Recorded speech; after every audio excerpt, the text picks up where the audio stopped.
श्रीराम जन्मभूमीत भव्य श्रीराम मंदिराचा उद्घाटन सोहळा येत्या 22 जानेवारी रोजी पार पडणार आहे। प्रभू श्रीराम लल्लाच्या मूर्तीची प्रतिष्ठापना होत आहे। या ऐतिहासिक सोहळ्यासाठी देशभरातील अनेक साधू संत महंत व मान्यवरांना निमंत्रित करण्यात आले आहे। श्रीराम जन्मभूमी तीर्थक्षेत्र ट्रस्ट अयोध्याच्या वतीने महाराष्ट्रातून कोपरगाव पेठेतील राष्ट्रसंत सद्गुरू जनार्दन स्वामी मौनगिरी महाराज आश्रमाचे मठाधिपती परमपूज्य रमेश गिरीजी महाराज यांनाही या प्राणप्रतिष्ठा सोहळ्याचे विशेष निमंत्रण देण्यात आले आहे। या प्राणप्रतिष्ठा सोहळ्यात परमपूज्य रमेश गिरीजी महाराज हे अहमदनगर जिल्ह्यासह कोपरगाव विधानसभा मतदारसंघातील साधू संत व जनतेच्या वतीने प्रतिनिधित्व करणार आहे। अयोध्या येथे जाण्यासाठी मठाधिपती परमपूज्य रमेश गिरीजी महाराज यांनी गुरुवारी दुपारी 2च्या सुमारास कोपरगाव पेठ येथील राष्ट्रसंत सद्गुरू जनार्दन स्वामी मौनगिरी महाराज आश्रमातून काकडे येथील शिर्डी आंतरराष्ट्रीय विमानतळाकडे प्रस्थान केले। युवा नेते विवेक भैया कोल्हे यांच्या समवेत श्री काशी विश्वनाथ व राष्ट्रसंत सद्गुरू जनार्दन स्वामी मौनगिरी महाराज यांच्या समाधीचे मनोभावे दर्शन घेतले।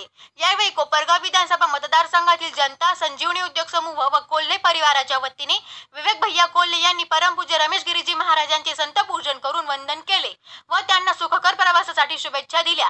तसेच परमपूज्य रमेश गिरीजी महाराज यांचे प्रस्थान अयोध्या क्षेत्रात होण्यासाठी काढण्यात आलेल्या मोटारसायकल रॅलीत विवेक भैया कोल्हे यांनी उत्स्फूर्तपणे सहभाग नोंदविला।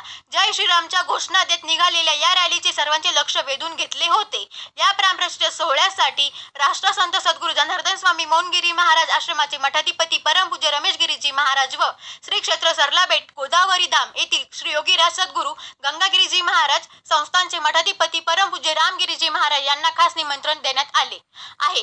या संत महंतांना निमंत्रण म्हणजे समस्त कोपरगावकरांना निमंत्रण आहे। याबद्दल समस्त कोपरगावकर, भक्तगण व युवा वर्गाला आनंद झाला आहे। परमपूज्य रमेश गिरीजी महाराज व परमपूज्य रामगिरीजी महाराज यांनी अयोध्येतील ऐतिहासिक सोहळ्यात कोपरगावकरांसह समस्त देशवासियांसाठी प्रभू श्रीरामाकडे आशीर्वाद मागावे अशी प्रार्थना त्यांनी व्यक्त केली। यावेळी श्री जनार्दन स्वामी आश्रम ट्रस्टचे अध्यक्ष दत्तात्रय होळकर, उपाध्यक्ष विलासराव कोते, विश्वस्त अनिल जाधव, रामकृष्ण कोकाटे, शिवनाथ शिंदे, आशुतोष पानगव्हाणे, संदीप चव्हाण, अतुल शिंदे, माजी नगराध्यक्ष मंगेश पाटील, स्वच्छता दूत सुशांत घोडके यांच्यासह साधू संत ट्रस्टचे सर्व पदाधिकारी, जय जनार्दन भक्त परिवार, विविध क्षेत्रातील मान्यवर व भक्तगण मोठ्या संख्येने उपस्थित होते।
राष्ट्रसंत सद्गुरू जनार्दन स्वामी मौनगिरी महाराज समाधी स्थान बेट कोपरगाव या ठिकाणाहून महंत परमपूज्य आदरणीय वंदनीय रमेश गिरीजी महाराज यांना अयोध्येहून निमंत्रण आलेलं आहे।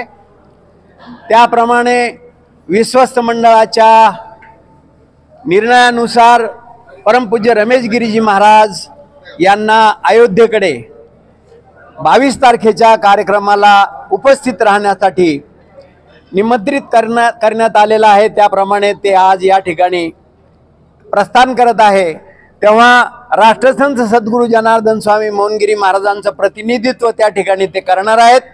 तेव्हा मी भाविकांसह त्या ठिकाणी प्रस्थान करत आहे, तेव्हा मी राष्ट्रसंत सद्गुरू जनार्दन स्वामी मौनगिरी महाराजांच्या चरणी प्रार्थना करतो की महाराजांचा प्रवास सुखाचा व्यवस्थिशीर हो, एवढी प्रार्थना करून मी त्यांना शुभेच्छा देतो। तर जालना, नगर, जळगाव, त्याचप्रमाणे नाशिक या सर्व जिल्ह्याचं प्रतिनिधित्व राष्ट्रसंत सद्गुरू जनार्दन स्वामी मौनगिरी महाराजांच्या संस्थेच्या वतीनं परमपूज्य रमेश गिरीजी महाराज करणार आहे, तेव्हा त्यांना सर्वांच्या वतीनं, भक्त मंडळाच्या वतीनं आपण ट्रस्टच्या वतीने कुणी जाणार आहेत का? आपलं जे ट्रस्ट आहे जनार्दन स्वामींचं, त्या ट्रस्टच्या वतीने सचिव किंवा डायरेक्टर जी बॉडी आहे तुमची, त्या ठिकाणी तुम्ही 22 तारखेला कार्यक्रमाला जाऊ इच्छिता का?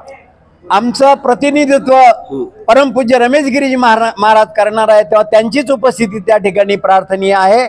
आम्ही सर्वांच्या वतीनं त्यांना शुभेच्छा देतो आणि मंडळातर्फे सगळ्यांतर्फे बाबा रामलल्लाचा आशीर्वाद आमच्यासाठी घेऊन येतील। जनार्दन स्वामी मौनगिरीजी महाराज संस्थान कोपरगाव बेट या संस्थेचे अध्यक्ष आणि विश्वस्त मंडळ, त्याचप्रमाणे भक्त मंडळ सर्व भाविकांच्या माध्यमातून अयोध्या राम जन्मभूमी रामलल्लाच्या मूर्तीच्या प्राणप्रतिष्ठेच्या निमित्ताने अयोध्या या धामावरून या संस्थेला निमंत्रण आलेलं आहे, आमंत्रण आलेलं आहे।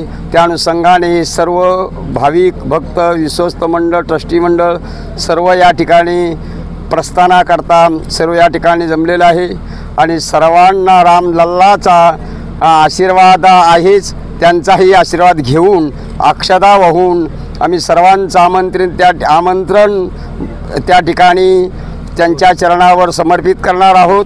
आणि त्याचप्रमाणे आपल्या तालुक्याचे एक युवा नेतृत्व विकी भैया आणि सर्व संस्थेचे विश्वस्त मंडळ अध्यक्ष, उपाध्यक्ष, सचिव सर्व या ठिकाणी आलेले आहे, भक्त मंडळाला हे आलेले आहे आणि या प्रस्थानाला आता आम्ही या ठिकाणी सुरुवात करून आणि रामलल्लाचा आशीर्वाद घेऊन सगळ्यांना तो पोहोच करणार आहोत। जय जय